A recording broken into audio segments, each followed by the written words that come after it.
Bienvenue dans ce webinaire à destination des nouveaux employeurs. Parce que nous savons que l'embauche du premier salarié est un événement majeur de la vie de l'entreprise, nous souhaitons vous présenter aujourd'hui les dispositifs qui sont mis en place par les URSSAF, mais également par les CEPAM et la CARSAT, dispositifs qui sont destinés à vous aider à réaliser vos formalités lors de cet événement.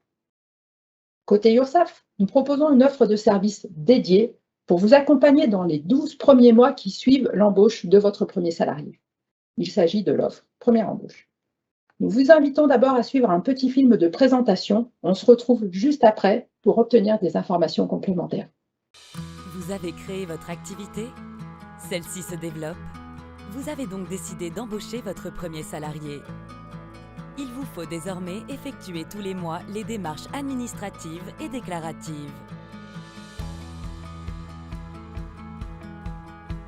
Le service Première embauche est une offre de services gratuite de l'URSSAF qui vous accompagne tout au long de votre première année en tant qu'employeur.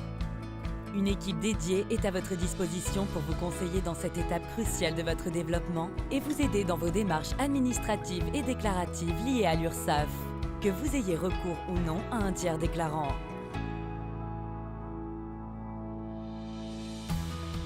Pour bénéficier de l'offre Première embauche, rien de plus simple. Dès que vous êtes identifié comme nouvel employeur, vous recevez un courrier de bienvenue, un dépliant et un appel de notre part pour vous présenter le service. Première embauche vous propose de nombreux services. Une assistance dans toutes vos démarches en ligne. Un conseiller peut vous accompagner dans la découverte et l'utilisation des services en ligne, comme l'obtention d'une attestation ou la déclaration sociale nominative. Un suivi préventif de votre compte en cas d'anomalie détectée sur vos déclarations et vos paiements. Un appui dans vos nouvelles responsabilités d'employeur et la réglementation applicable. Un contact personnalisé et des canaux de communication dédiés pour une prise en charge rapide de vos demandes et questions. Pour profiter de ce service, contactez-nous par téléphone au 0806 803 895. Connectez-vous sur votre espace en ligne.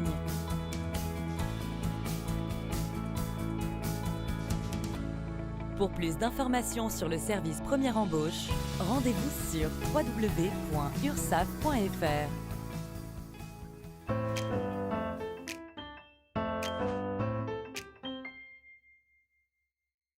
Merci d'avoir suivi cette présentation. Nous allons demander à Frédéric Bourget, responsable du pôle offre de services au sein de la direction des employeurs de l'URSSAF, qui va pouvoir nous donner un peu plus d'informations. Bonjour Frédéric. Bonjour Malika. Tout d'abord, quelles sont les démarches à effectuer pour déclarer un nouveau salarié? Alors, avant toute chose, il y a une démarche qui est très importante à réaliser, c'est la déclaration préalable à l'embauche, DPAE, qui se réalise sur le site internet URSSAF, de.ursaf.fr. C'est cette démarche, cette formalité qui va enclencher l'ouverture du compte employeur à l'URSSAF. J'entends, mais je réalise ma DPAE et finalement, mon salarié ne se présente pas à son poste de travail. Qu'est-ce que je dois faire? Alors, dans cette situation, et notamment si c'était l'embauche de votre premier salarié, il sera très important de revenir vers les services de l'URSSAF pour nous donner cette information afin que nous puissions rallier votre compte. Alors, la vie de l'entreprise est faite d'aléas. Donc, si quelques semaines ou quelques mois après l'embauche de mon premier salarié, finalement, je n'ai plus besoin de lui. Alors, dans ces situations-là, quand effectivement vous n'employez plus de personnel, il sera important de faire également une formalité sur notre site cfe.ursaf.fr. C'est une cessation de fin de personnel qui va là également nous permettre de radier votre compte employeur. Alors, c'est très important parce que ça vous évitera notamment de recevoir à tort des relances pour des déclarations non effectuées. Oui, d'accord. Mais je n'ai plus de personnel, je demande la radiation de mon compte URSSAF, mais je souhaite à nouveau réembaucher quelqu'un. Dans ces cas-là, tout simplement, vous refaites une déclaration préalable à l'embauche, DPAE, et ça va réactiver votre compte employeur. Donc, pour être sûr de bien comprendre, de manière générale, pour communiquer ou pour vous expliquer, vous signaler tout changement de situation, pour les signaler au service de l'URSSAF, qu'est-ce que vous me conseillez de faire? Alors, ce qui est important de faire rapidement, dès la création de votre compte URSSAF, c'est de créer votre espace en ligne. Donc, il suffit tout simplement de vous rendre sur le site ursaf.fr avec votre SIRET qui va vous servir d'identifiant et de créer votre accès en ligne. En tant que nouvel employeur, vous allez avoir une rubrique et un accès dédié pour vous qui vous permettra d'échanger avec votre URSSAF. Donc sur ce site, sur cet espace en ligne, vous allez pouvoir consulter à tout moment la situation de votre compte, échanger avec l'URSSAF, poser vos questions, avoir les réponses de l'URSSAF et également télécharger un certain nombre de documents, notamment l'attestation de vigilance qui va vous permettre d'attester que vous êtes bien à jour de vos cotisations et de vos paiements à l'URSSAF. Oui, d'accord. Moi, j'ai mon accès personnel, je comprends bien, mais quelle incidence ça va avoir sur les accès de mon comptable qui réalise mes formalités? Alors, c'est tout à fait compatible, c'est-à-dire que vous, en tant qu'employeur, vous pouvez avoir votre propre accès sur le site ursaf.fr et votre comptable peut avoir également un accès tiers déclarant pour gérer votre compte. Les deux sont possibles simultanément, il n'y a pas de problème. Mon comptable me parle de DSN. Vous pouvez me dire exactement ce que c'est la DSN et comment la transmettre? Alors, la DSN, Déclaration sociale nominative, c'est un fichier mensuel qui récupère l'ensemble des éléments de la paye de l'entreprise et qui permet donc de faire les déclarations de cotisation à l'ensemble des partenaires sociaux. Ce fichier, il est déposé sur le site Net Entreprise et donc il est issu soit du logiciel de l'entreprise, soit du logiciel du cabinet comptable. Associé à ce fichier, on a généralement le télépaiement qui permet de payer les cotisations et ça se manifeste en fait par un prélèvement bancaire à l'échéance le 15 du mois. C'est très important de fournir cette DSN tous les mois, car si vous ne le faites pas, vous allez vous exposer à une taxation d'office. Oh là là, taxation d'office, qu'est-ce que c'est? Alors, une taxation d'office, c'est juste une cotisation forfaitaire que l'URSSAF va vous appliquer, si jamais nous n'avons pas reçu la DSN pour la période d'emploi concernée. D'accord, mais si je rencontre des problèmes de trésorerie, j'ai moins envie de vous transmettre ma DSN. C'est peut-être pour ça que je ne vous l'envoie pas. C'est parce que je sais ne pas pouvoir régler mes cotisations sociales. Alors, si votre entreprise traverse une période difficile et que vous rencontrez des problèmes financiers, des problèmes de trésorerie, vous pouvez tout à fait faire une demande de délai de paiement pour étaler vos paiements. Donc ça se fait là aussi via votre espace en ligne sur le site ursaf.fr. Vous faites votre délai de paiement, votre demande de délai de paiement, pardon. Mais ce qui est très important de faire en parallèle, c'est de quand même fournir votre DSN, vos éléments déclaratifs, et de quand même payer à minima la part salariale des cotisations. Si je comprends bien, pour pouvoir établir et vous transmettre ma DSN, j'ai besoin d'un logiciel de paye ou de passer par un cabinet comptable. Alors, il y a d'autres cas, effectivement, où l'entreprise n'a pas de logiciel agréé ou ne souhaite pas passer par un cabinet comptable.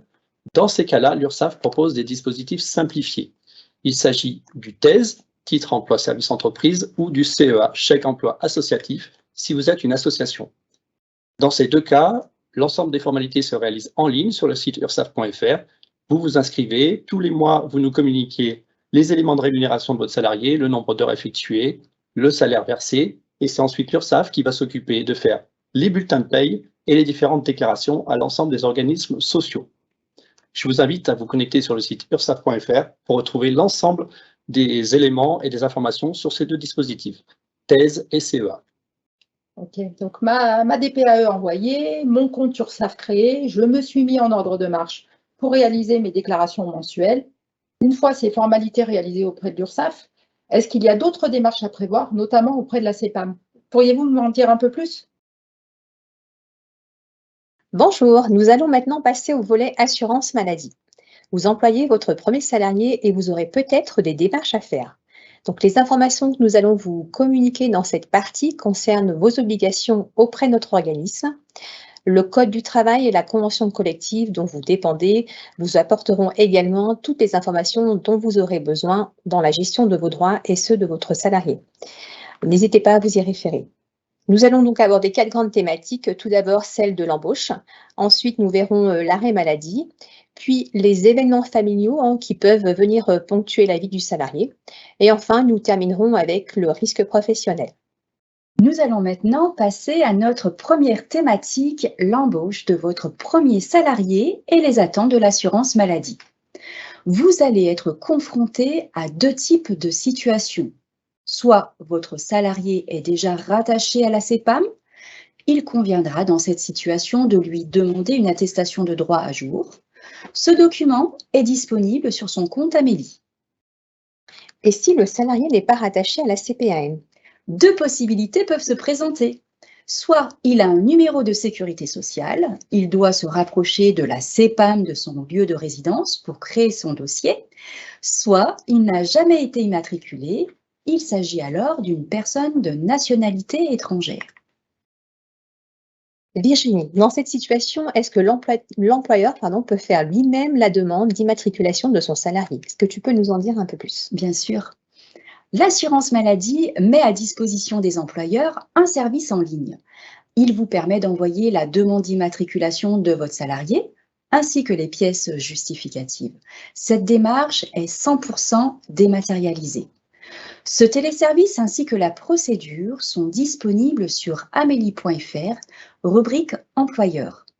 Une fois le dossier de votre salarié créé, ce dernier pourra obtenir une attestation de droit auprès de nos services. Donc, n'hésitez pas, quelle que soit la situation de votre salarié, demandez-lui une attestation de droit récente afin de vérifier les informations administratives.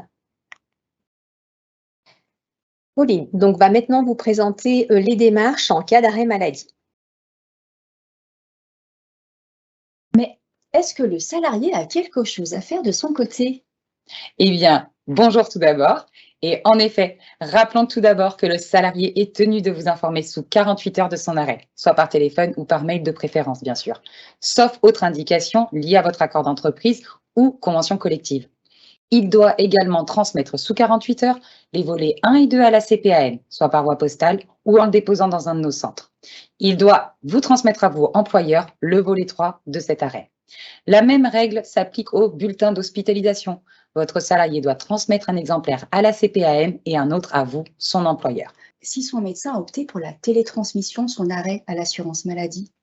Dans le cadre de l'évolution des téléservices, vous le savez, de plus en plus d'arrêts de travail sont télétransmis par les médecins et envoyés directement à l'assurance maladie. Le volet 3, le volet employeur, est quant à lui imprimé et remis en main propre au patient. Il devra donc vous le transmettre. Vous, employeur, vous avez aussi des démarches à effectuer et surtout une obligation. Il s'agit de l'établissement de l'attestation de salaire. Elle permet à l'assurance maladie d'étudier les droits du salarié aux indemnités journalières et d'en calculer le montant. Mais de quelle façon l'employeur va-t-il transmettre cette attestation de salaire à l'assurance maladie? Eh bien, que vous passiez par un cabinet comptable ou que vous le fassiez vous-même, vous avez plusieurs possibilités pour nous transmettre ce justificatif. Comme vous pouvez le voir sur les différents cercles qui sont visibles à l'écran, plusieurs téléservices sont à votre disposition, à commencer par Net Entreprise. Ce site vous permet d'effectuer plusieurs démarches en ligne. Nous vous conseillons donc vivement de créer votre compte sans plus attendre afin de pouvoir l'utiliser dès que cela sera nécessaire de votre côté. Vous pouvez également transmettre un signalement DSN qui fera office d'attestation de salaire, et ce, dans le cas où vous utilisiez un logiciel de paye agréé. Mais si l'entreprise est une TPE-PME ou concerne une association, par exemple, n'existe-t-il pas un dispositif plus simple? Effectivement, l'URSSAF met à disposition sur leur site des services gratuits en ligne tels que le TZ pour les entreprises de moins de 20 salariés ou le CEA, c'est-à-dire le chèque emploi associatif. Ils vous permettront rapidement et facilement de transmettre l'attestation de salaire attendue par l'assurance maladie. En dernier recours, vous pouvez imprimer, compléter et transmettre par voie postale l'attestation de salaire, mais bien sûr, on vous conseille en priorité d'utiliser l'une des solutions citées précédemment, c'est-à-dire nos téléservices.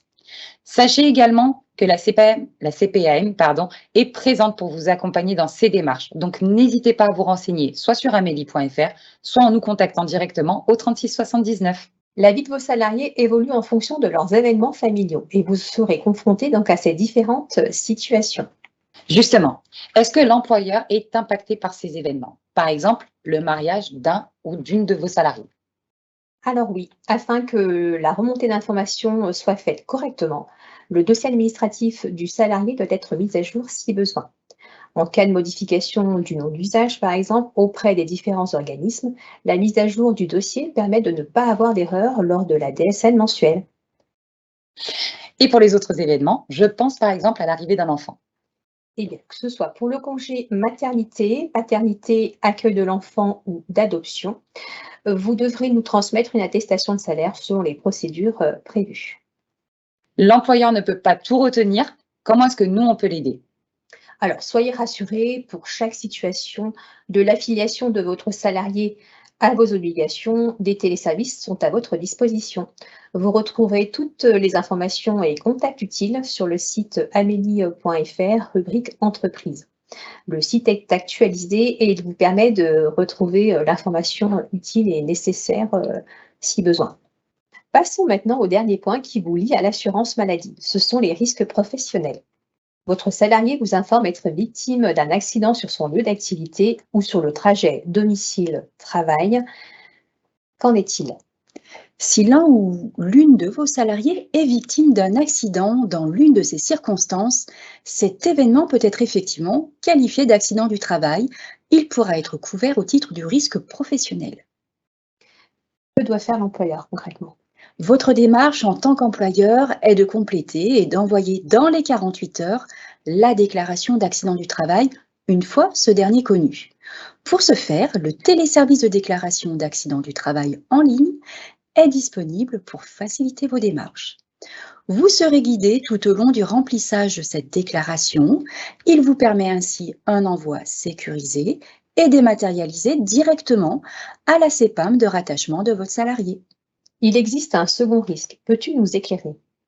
Il s'agit de la maladie professionnelle à laquelle votre salarié peut avoir à faire face. Pour ce deuxième cas, seule l'attestation de salaire vous sera réclamée en temps voulu, en fonction de la suite donnée au dossier. Est-ce que d'autres démarches sont attendues de la part de l'employeur? En cas de besoin, la CPAM vous demandera des informations complémentaires par le biais d'un questionnaire dématérialisé. Vous l'aurez compris, quel que soit votre besoin concernant la CPAM en tant qu'employeur, la solution est à portée de clic. Qu'est-ce que tu conseilles aux employeurs pour obtenir des informations sur l'assurance maladie? Eh bien, que ce soit pour vous guider, vous donner des informations légales ou encore pour vous diriger sur les sites qui sont utiles dans la gestion de votre quotidien, eh bien, le site Amélie rubrique Entreprise vous accompagne. Ce site regroupe les actualités et chaque rubrique vous guide vers vos démarches. Alors, ayez le réflexe de le consulter régulièrement. Concernant le site Net Entreprise, c'est un portail d'entrée qui vous permet d'accéder à différents services en ligne et notamment au compte entreprise. Qu'est-ce que le compte entreprise? Eh bien, c'est un service qui est simple d'accès et sécurisé. Il vous permet d'accéder à différents téléservices tels que la déclaration d'accident du travail ou encore l'attestation de salaire. Alors, n'attendez pas et créez votre compte dès à présent pour vous familiariser avec ce site. Nous venons de voir les sites disponibles pour les employeurs, mais existe-t-il des contacts téléphoniques aussi à leur disposition? Oui, en effet, des hotlines téléphoniques sont à votre écoute et peuvent vous accompagner sur les différents thèmes que nous venons de vous présenter. Sans oublier des tutos qui sont mis à votre disposition en ligne avec tous les téléservices et disponibles sur Net Entreprise. Mais nous, les conseillers employeurs? Eh bien oui, nous sommes présents également pour vous accompagner dans la création et l'utilisation de vos téléservices. Alors, n'hésitez pas à nous contacter si besoin est. Notre dernière rubrique concernait le risque professionnel et comment déclarer un accident du travail. Mais le mieux, c'est encore de prévenir ces accidents pour qu'ils n'arrivent pas. Et c'est pourquoi on laisse la place à Julien Husson de la CARSAT pour vous en dire plus.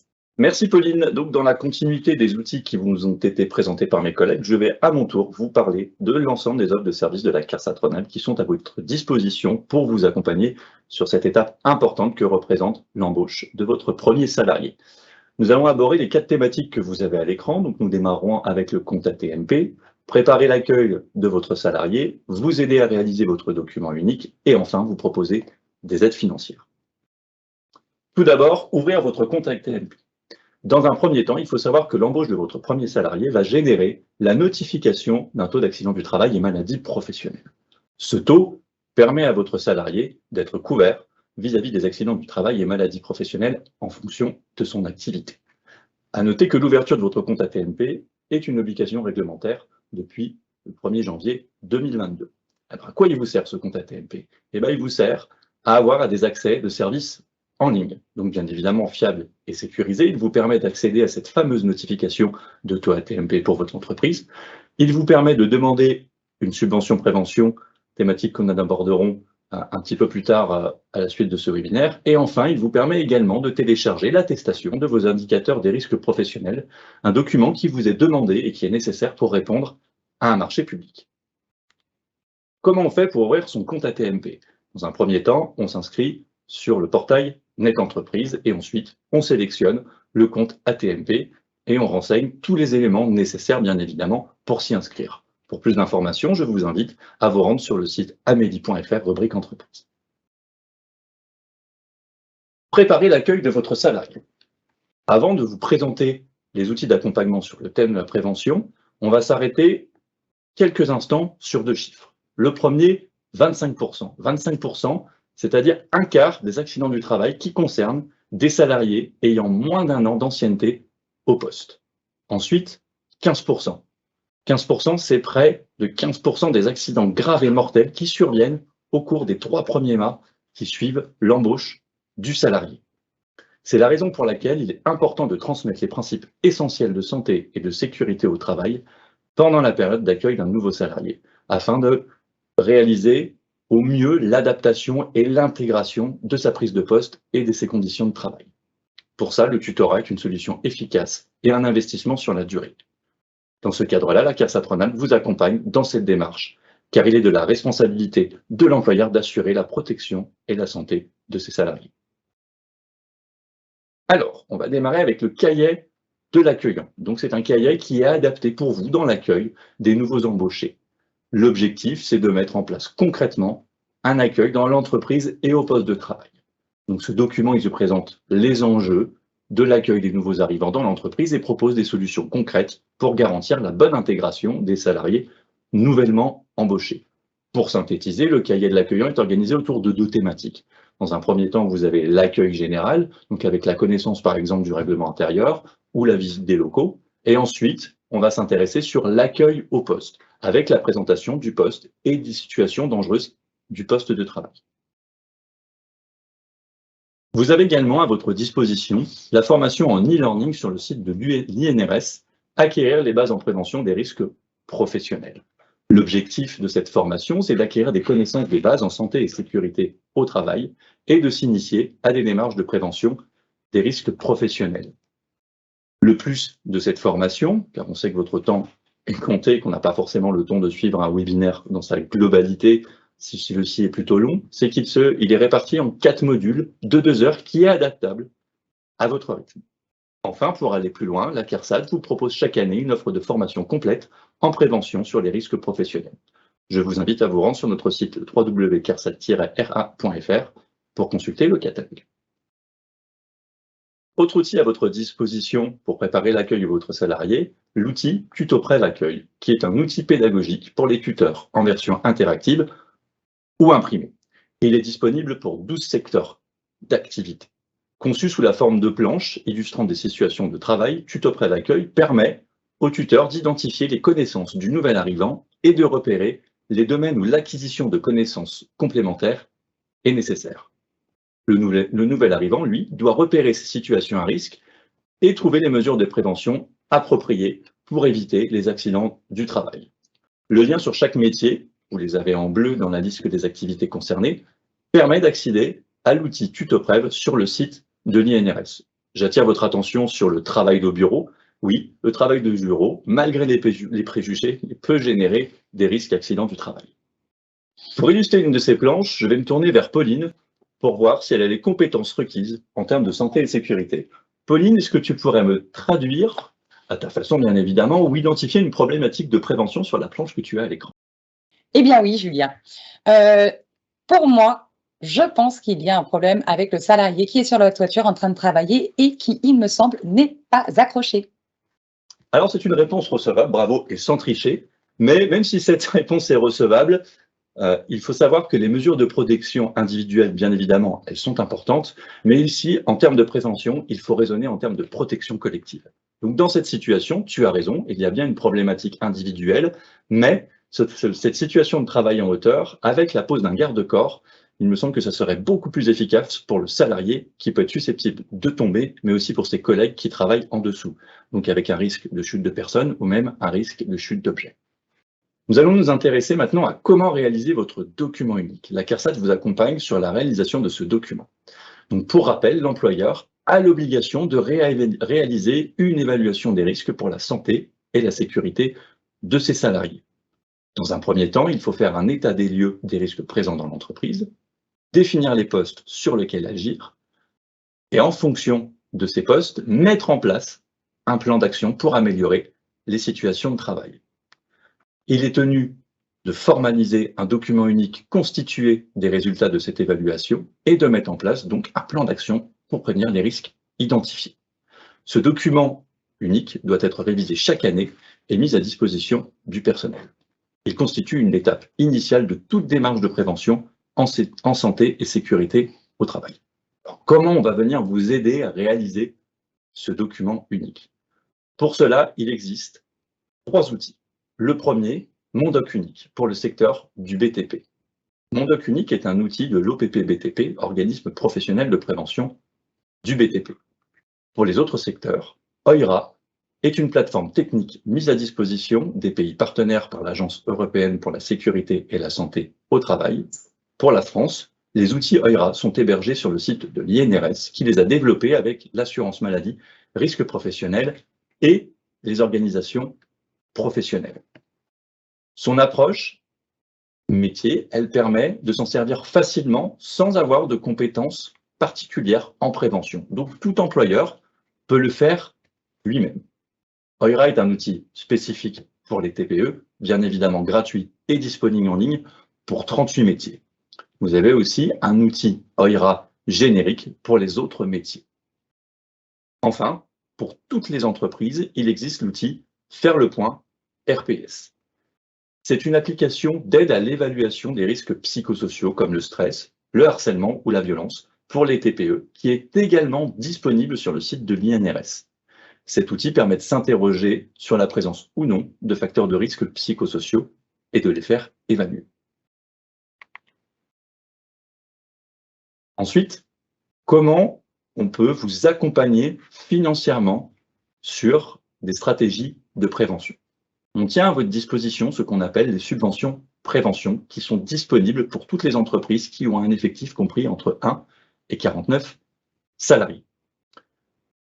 On va venir financer l'achat de matériel ou d'équipement pour réduire les risques d'exposition aux accidents du travail et maladies professionnelles, mais c'est aussi la possibilité de financer des prestations de formation ou d'accompagnement en termes de prévention des risques professionnels.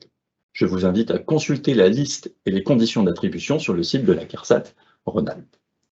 À noter que pour 2023, le budget dédié à cette subvention prévention en Rhône-Alpes a été entièrement consommé.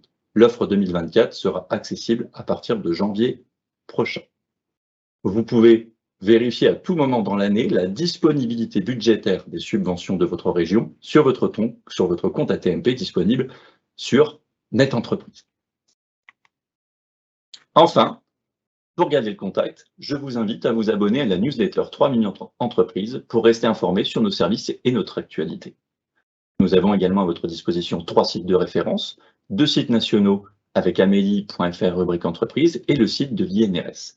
Sur notre site régional, je vous invite à nous retrouver sur le site de la CARSAT-RA.fr rubrique entreprise. Vous pouvez également, bien évidemment, nous suivre sur les réseaux sociaux avec l'assurance maladie risque professionnel sur le réseau LinkedIn et la CARSAT sur les réseaux LinkedIn, Twitter et YouTube.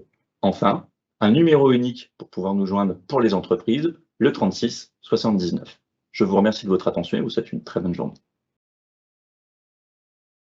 Alors, pour le mot de la fin, je suis accompagnée de Véronique Tang et de Nicolas Riera de la CEPAM. J'espère que ce webinaire vous aura permis d'être plus au clair avec les démarches administratives à réaliser en devenant employeur, ce qui vous permettra de gagner du temps tout en étant sécurisé. En effet, nos organismes, URSSAF, CARSAT, CEPAM, s'engagent pour vous accompagner dans toutes ces démarches et être au plus près de vos préoccupations quotidiennes. Et donc, vous l'aurez compris, nos conseillers sont à votre disposition pour la moindre sollicitation que vous aurez. Vous retrouverez les liens en fin de vidéo, les liens pour les CEPAM, CARSAT et URSSAF. Et donc, comme mot de la fin, mesdames. Merci à tous.